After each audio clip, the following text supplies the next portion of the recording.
ఇవాళ ప్రధాన ఉద్యోగ సంఘాల నాయకులతో రాష్ట్ర ముఖ్యమంత్రి గారు ముందుగా గ్రూప్ ఆఫ్ మినిస్టర్స్ తో దాదాపు 4 గంటల పాటు చర్చలు జరిగినాయి. తర్వాత రాష్ట్ర ముఖ్యమంత్రి గారు 2.5 గంటల పాటు ఉద్యోగ సంఘాల అందరితో కూడా చర్చలు జరిగినాయి. గత 15 నెలల నుంచి అంతకుముందున్న 5 సంవత్సరాల్లో ఉద్యోగులకు రావాల్సిన అంశాలన్నిటి మీద కూడా ముఖ్యమంత్రి గారు ప్రతి సబ్జెక్టు మీద చర్చించడం జరిగింది.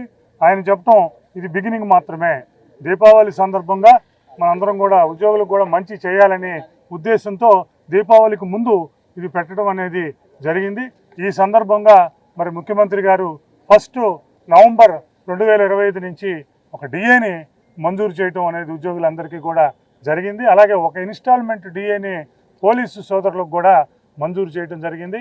అలాగే హెల్త్ కార్డ్స్కు సంబంధించి మేము ఏదైతే అడిగామో హెల్త్ కార్డ్స్ని 60 రోజుల్లో అటు ఇన్సూరెన్స్ తీసుకెళ్ళడానికి సంబంధించిన ఫీజిబిలిటీని, అలాగే టర్మ్స్ ఆఫ్ రిఫరెన్స్లో మరి సీలింగ్ పెంచడంలోనూ, ప్యాకేజ్ రేట్స్ ఇచ్చేయడంలోనూ, స్క్రూటినీను ఇచ్చేయడంలోనూ, డిస్ట్రిక్ట్ హాస్పిటల్స్ని 50,000 నుంచి 1 lakh చేయడంలోనూ ఈ 2 విషయాలను కూడా 60 రోజుల్లో మరి దాని చీఫ్ సెక్రటరీ గారితో కూడిన కమిటీని వేసి 60 రోజుల్లో దానికి యాక్షన్ ప్లాన్ తీసుకొచ్చి వాటన్నిటినీ సిస్టమైజ్ చేస్తానని చెప్పి ఇవాళ ముఖ్యమంత్రి గారు ప్రకటించడం అనేది జరిగింది. అలాగే చైల్డ్ కేర్ లీవ్ ఏదైతే ఉందో మరి ఉమెన్ రాష్ట్రంలోని మహిళా ఉద్యోగులందరూ కూడా కోరుకుంటున్నారు. మరి ఆ చైల్డ్ కేర్ లీవ్ని వారి రిటైర్మెంట్ అయ్యేదాకా వాడుకోవచ్చు అని చెప్పి ఇవాళ ప్రకటించడం అనేది జరిగింది. అలాగే ఆర్టీసీ ఎంప్లాయీస్కి సంబంధించి దాదాపు 2 సంవత్సరాలుగా వాళ్ళ ప్రమోషన్స్ అన్నీ పెండింగ్లో ఉన్నాయి.